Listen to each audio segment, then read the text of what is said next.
Hi, everyone. I'm Keith Vitali, and welcome to Psyche Podcast.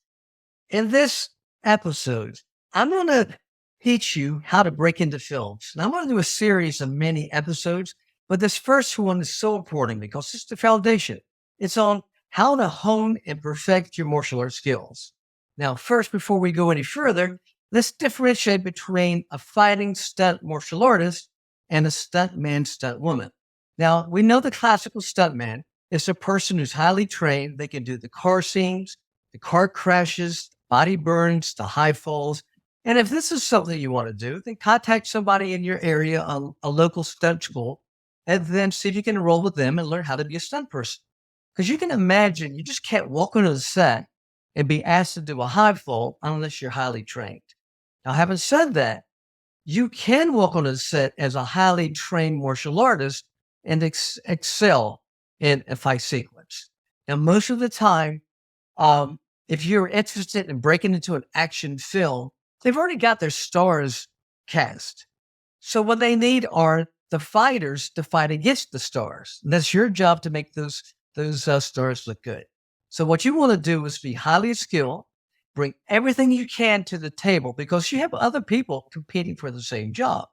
So everything that you can do, like acrobatics or kip ups or pirouettes, reactions like that, but especially with your body, you got to be highly skilled. You got to be able to be proficient with both arms, of course, and both legs. That means spinning kicks and jump spinning kicks. You don't want to be in the position of saying no to a stunt coordinator during the film. Time is money. So let me give you a couple of examples. I was working on a film called No Retreat, No Surrender 3. And it starred myself along with Lauren Avedon. Phenomenal movie, great movie, had a great time. My good friend Keith Strandberg was not only the writer, but he was the producer of the movie. Now, we were so fortunate because we had a world-renowned Hong Kong director named Tony Leung doing the stunts on this, stunt coordinator. Now, he's worked with Jet Li and Jackie Chan and Bruce Lee, all these people. So he's expecting high quality from the stars on the set. Now, to be honest with you, Lauren Avedon could do anything, but I was put in the position where I literally had to say no to Tony one time. And it's embarrassing. Now, before the film, I had injured and broke my left wrist, so I had a cast on it. And in this scene, what they wanted me to do was fall on the ground and then kip up. Now, I have a gun in my right hand, so I can't use my hands.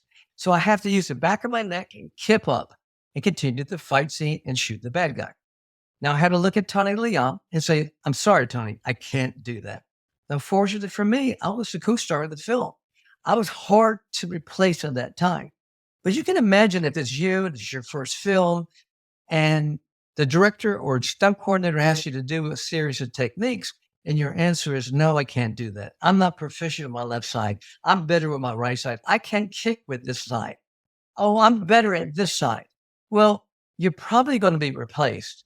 Let me give you one other example. I'm probably the best example of what not to do.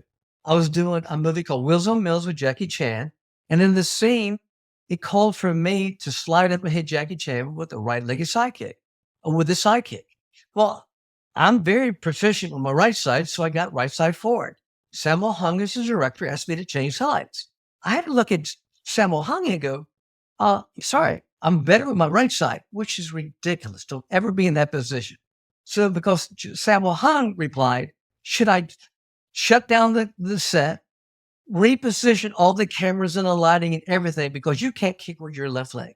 And of course, I felt like an idiot. I said, no, let's go ahead. And I ended up injuring Jackie Chan over and over because I wasn't as proficient with my left leg as my right leg. So let me tell you something. Bring all the skill set that you can to the production because that's all that matters to begin with. That's stage one, hone your craft. Let's say that you know the director or you're good friends with the star and he's got you in the movie. You're not going to keep your role because if you can't perform, they're going to replace you. Does that make sense? Well, I hope it does. And if you like this episode, please take a look at the other episodes, but make sure you like this one and share it with your friends. And as always, always subscribe. Until next time, ciao.